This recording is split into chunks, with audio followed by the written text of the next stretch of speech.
મહુવા નજીકના નેસવડ ગામની ખાણ વિસ્તારમાંથી એક મૃતદેહ મળી આવતા ચકચાર મચી જવા પામી છે।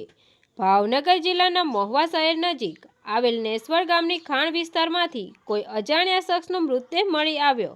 આ ઘટનાની જાણ થતાં મહુવા પોલીસ વિભાગ અને મહુવા નગરપાલિકાના સ્ટાફ દ્વારા મૃતદેહને બહાર કાઢી પોસ્ટમોર્ટમ અર્થે મૃતદેહને હોસ્પિટલ ખસેડવામાં આવ્યો।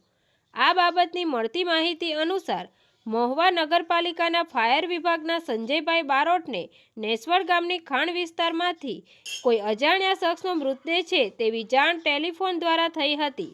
તેથી મહુવા નગરપાલિકા કર્મચારીઓ ઘટના સ્થળે તાત્કાલિક દોડી આવ્યા હતા। સાથે સાથે મહુવા પોલીસ વિભાગનો સ્ટાફ પણ તાત્કાલિક સ્થળ પર દોડી આવ્યો હતો। આ બાબતની ઘટનાને લઈ સ્થળ પર લોકોના ટોળે ટોળા ઉમટી પડ્યા હતા। તંત્રી મહેબૂબ રફાઈ સાથે રિપોર્ટર સમીર ગાહા, તપસ્વી ગુજરાત ન્યૂઝ, મહુવા।